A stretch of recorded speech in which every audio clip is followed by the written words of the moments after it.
They didn't even look up when I walked in. I was 10 minutes early, first in line. But it didn't matter. Not when you show up with natural hair in a twist-out, a borrowed navy blazer one size too big, and scuffed heels from a church giveaway. Then they kept typing, scrolling, laughing. The man behind the check-in table glanced at me, blinked, and handed me a clipboard without a word. "Delivery goes around back," someone said without looking. A chuckle followed. I didn't flinch, I just signed the form. Name, Danielle M. Wells. Affiliation, Wells Future Holdings. He didn't read it, just pointed toward the far wall. Contestants. "Are waiting in the gallery. Pitches start at 7. "Contestants," I smiled. "Thank you." I passed rows of padded seats where venture capitalists were already sipping flat LaCroix and talking about burn rate and diversity optics like they were seasoning. 2 women in matching beige suits leaned into each other and smirked as I passed.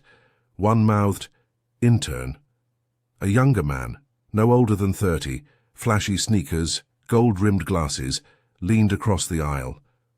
"Hey, you lost." His tone was syrupy, condescending. "Founder's entrance is over there," he said, gesturing toward a different door. "Oh, I'm not pitching," I said gently. That stopped him for half a second, but only half. "Oh," he said. "Are you like stuff?" I smiled again, a slow, calm smile that only widened with silence. Then I sat down, front row, center seat, and waited. The first pitch was already crashing by the time they dimmed the lights. Some guy named Brent, all swagger and nothing else, stood under the spotlight talking about an AI-driven mindfulness app for dudes who grind. His slide, Hadek, was loud, clunky, and half-plagiarized. I watched from the front row back straight, hands folded in my lap. The judges? They nodded along, chuckled at his jokes. One of them, a tall man in a Patagonia vest with perfect hair and a $12,000 watch, actually clapped mid-pitch when Brent said, "We're not curing cancer, we're curing indecision." It was exhausting, but not unfamiliar. See, they didn't know my name, not really, and they definitely didn't know that Wells Future Holdings, the new mystery investment group that recently acquired 49% of Grey Rock Accelerator Fund, was mine, quietly, legally, entirely. I'd signed the papers 3 months ago, flown in under a shell company they thought belonged to some East Coast firm. They never met me in person. They never asked. They assumed, like always, that power looks a certain way. Wears cufflinks, eats dry steak. Says, "value add," too many times. They didn't expect me. I wasn't new to the game, I just played it silently. Spent 10 years building up and selling 3 companies no one saw coming. A logistics AI for black-owned beauty supply chains, a digital escrow system for renters who kept getting scammed, and a language learning app that quietly took off in Ghana, Senegal, and Detroit. I never went viral, never chased headlines. But the exits? Real, quiet, final. And when I sold my third, I didn't buy a yacht, I bought the room. And tonight, this pitch night, this was the first test. From the back row, I heard whispers. "Who is she?" "She doesn't look like VC." "Maybe she's a reporter or a non-profit sponsor." I didn't turn around, just pulled out my notebook, blank pages, no logo, no branding. Beside me, Brent walked past after his pitch and gave me a wink. "Hey," he said, real casual, "if you're taking notes, make sure you quote me right." I met his eyes. I only quote people who impress me. Then turned the page. Behind me, someone snorted, loud. The next pitch started, and I kept writing. Third. Pitch in. I'd filled less than a page. Another founder with a trust fund jawline was pacing in circles, pitching a luxury dog-walking service that paired canine wellness with blockchain. I wish I was joking. "Imagine this," he said, with both hands in the air like he was painting genius. "You're in Monaco, your Yorkie's in LA. You open your phone, bam. You see her walk. You see her heartbeat. You see her smile. A pause. I mean, if dogs could smile, we're still building that feature. The crowd laughed like someone had passed out champagne. Another investor jotted something down, probably a half-hearted follow-up. Meanwhile, I underlined one word in my notebook, noise, and next to it, no fundamentals, no roadmap, no clarity. I wasn't the only one not clapping. From the corner of my eye, I noticed one of the junior associates from Grey Rock shift uncomfortably. He kept glancing toward me, then toward the stage, then back at me. I recognized him, barely. Alex, I think. He was at the acquisition table, probably assumed I was someone's assistant. His eyes narrowed now like he was trying to place me. Still, he said nothing. And neither did I. Next up, the host announced, we've got someone working on green tech for affordable housing. Let's give it up for Yasmin Harris. Finally. A black woman stepped onto the stage, natural curls bouncing slightly, as she adjusted the mic. She wore a blazer 2 shades too bold for this crowd, and sneakers instead of heels. Her hands trembled just barely, but her voice didn't. Hi, she began. I'm not here to impress you with buzzwords. I'm here because where I grew up, insulation was a luxury, and kids slept in jackets indoors.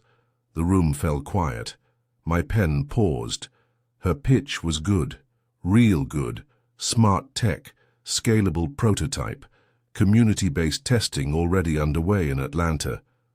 Our clear business model, and unlike everyone else, and the reason beyond greed. She finished strong.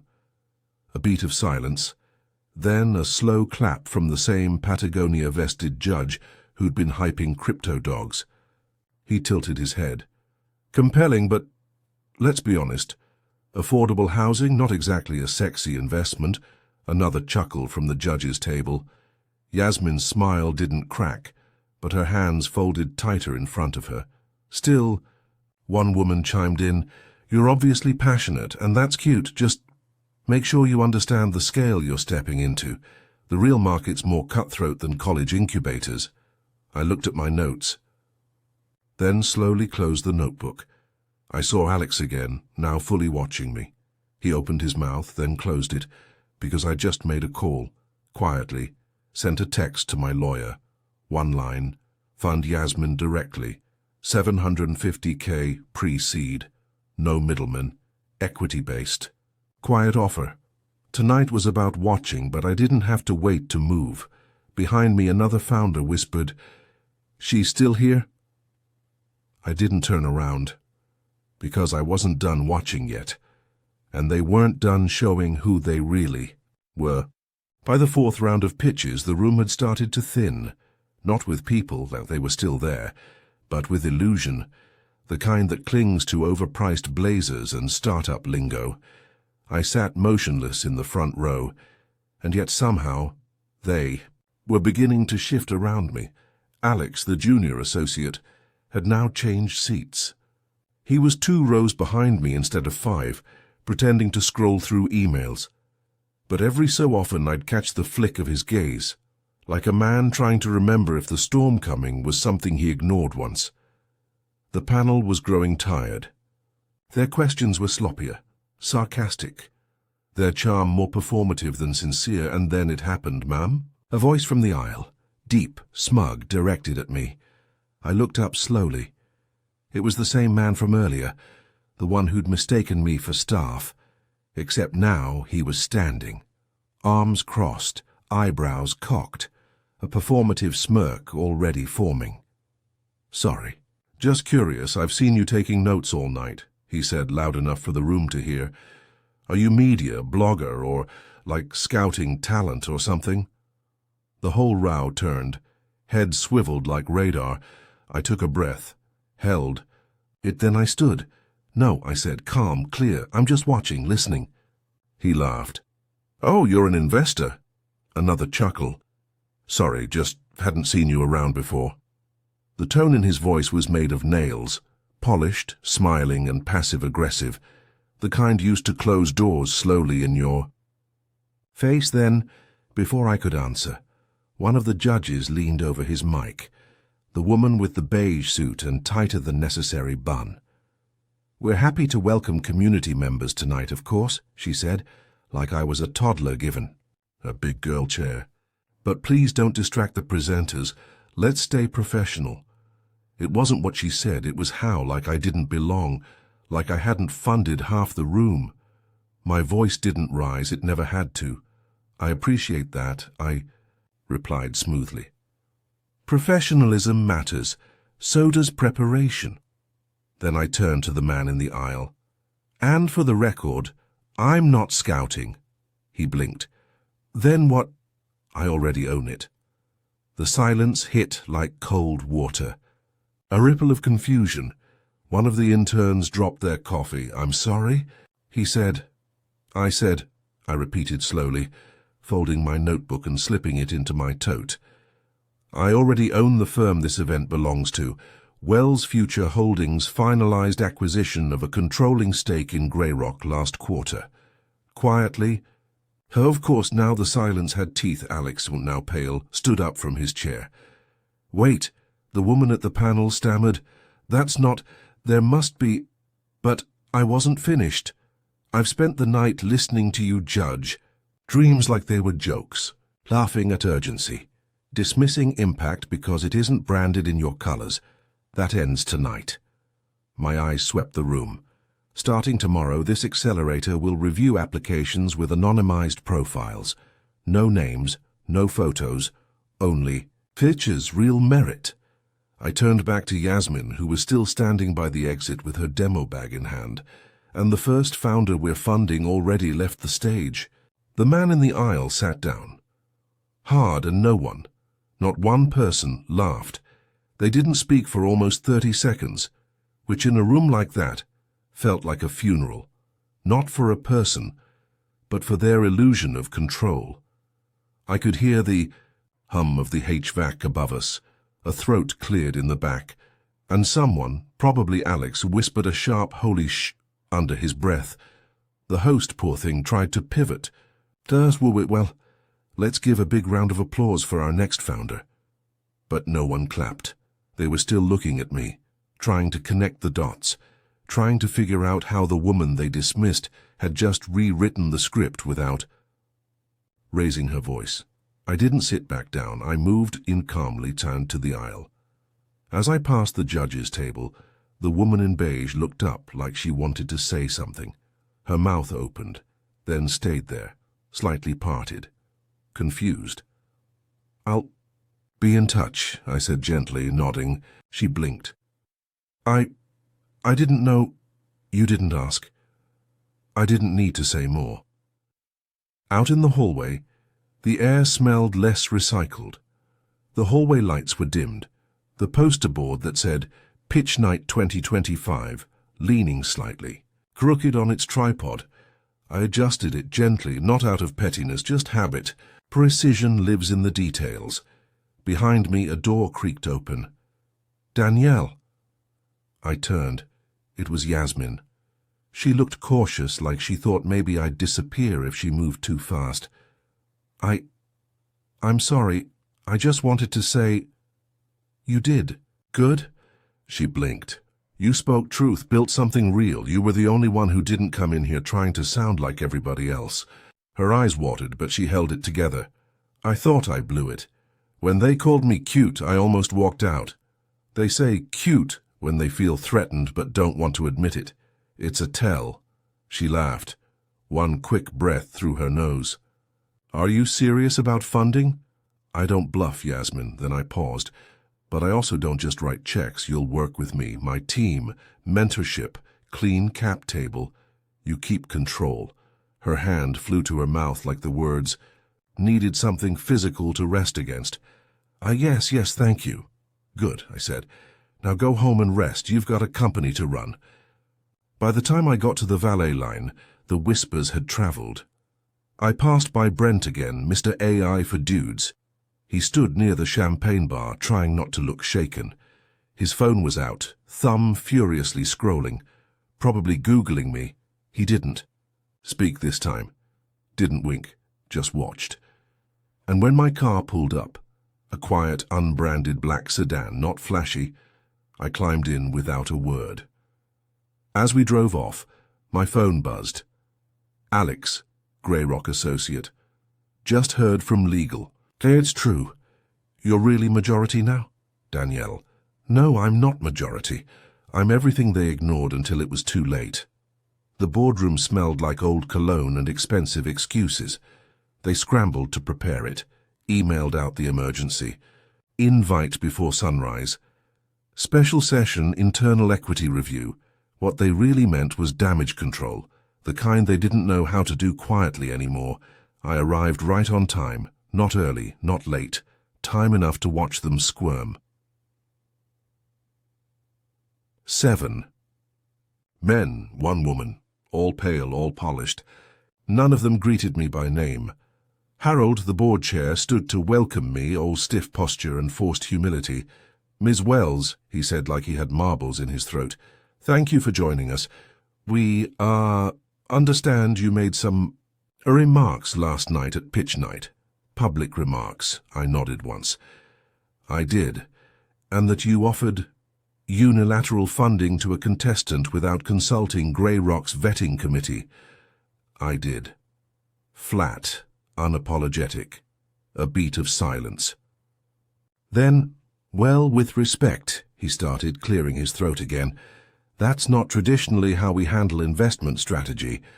We have systems, committees, process. Those systems, I said calmly, are exactly why no one in this room recognized value when it stood on stage. Harold blinked. Another board member shifted in his leather chair, visibly uncomfortable. The pitch process has produced over 40 successful exits, one of them chimed in. It's time-tested. Only 3 of them were women-led, I replied. None were black-owned, and your last 10 selections have all been Ivy-connected. You're not vetting ideas. You're vetting comfort. The woman across the table, grey-streaked hair and smart glasses, gave me the faintest nod.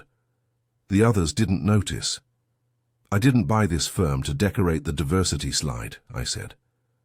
I bought it because you were too arrogant to imagine. Someone like me could. A hush fell. No one laughed now. After the meeting, Alex caught up to me in the hallway. Tie loosened, face still flushed from the boardroom's heat. Danielle, Ms. Wells, I just wanted to say, I've been reading your case studies. I didn't know. You didn't ask. I said it again. Gently this time. But I'm listening now, he added quickly, and I want to do better, be better, we all do. I paused, looked him over. He wasn't bluffing, not fully. Then here's your first step. I handed him a manila folder. What is this? New rubric, anonymized. Real merit-based scoring, starting immediately.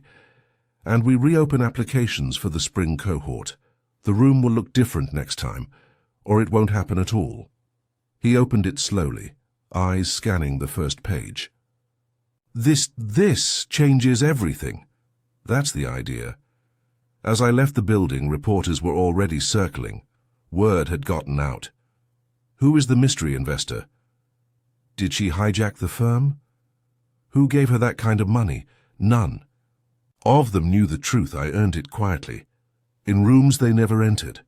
On nights they slept comfortably while I stayed up building, failing, trying again. One outlet tried to label me the silent storm of venture capital. Cute. But they still hadn't figured it out. I wasn't a storm. I was the architect.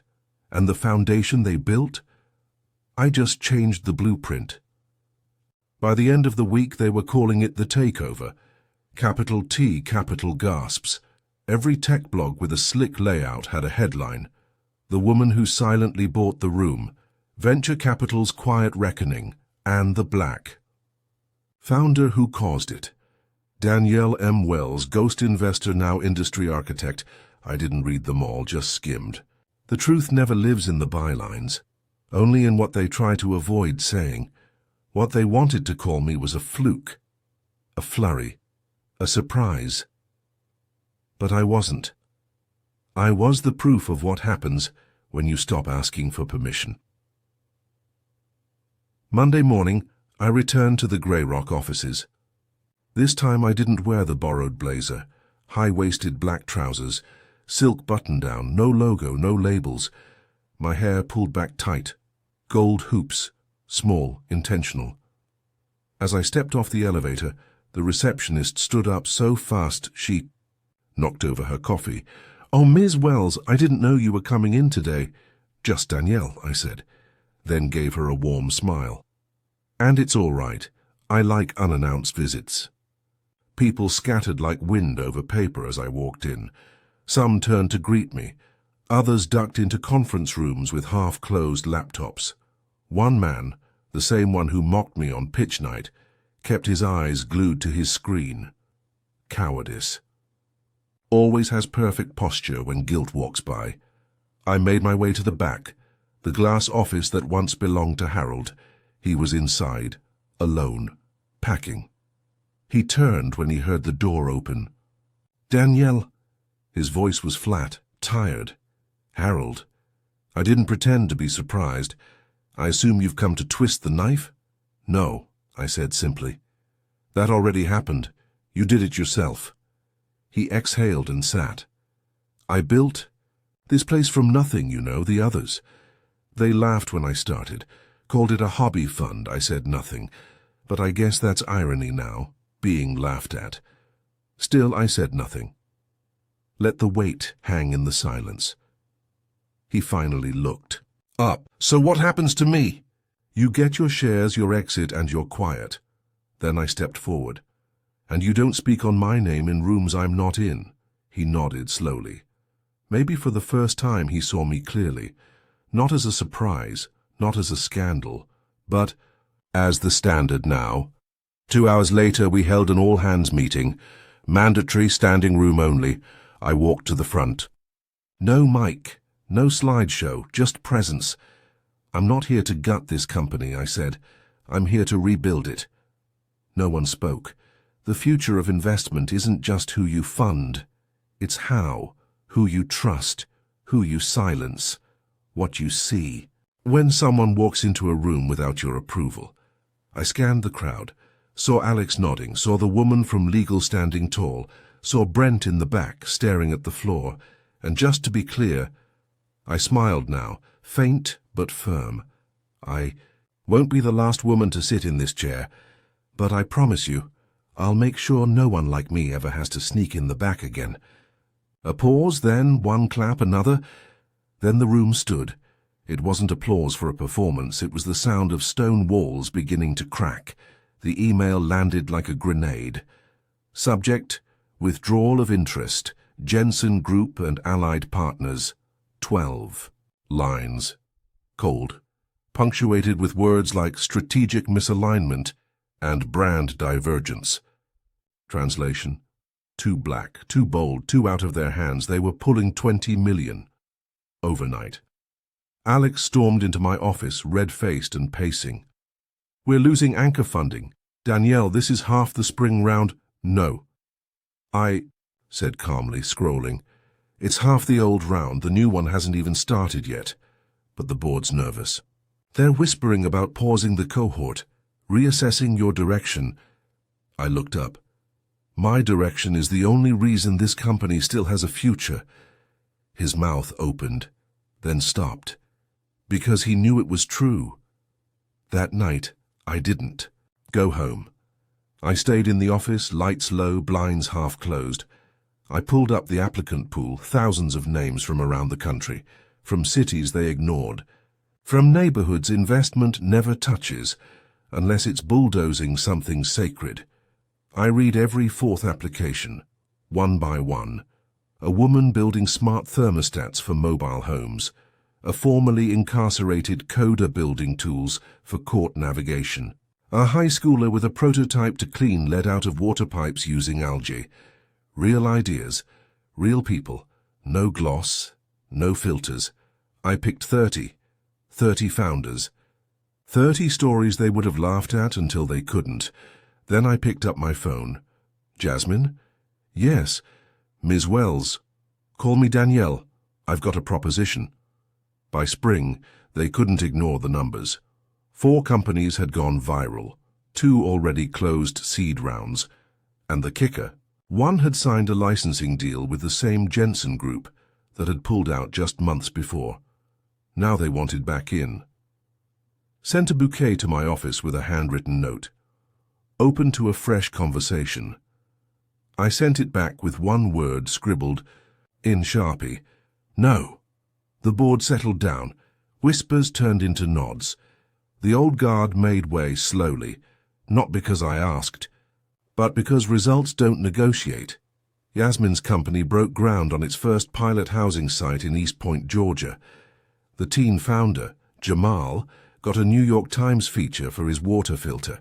And Brent, he pivoted to a dating app for divorced athletes. It flopped, loudly.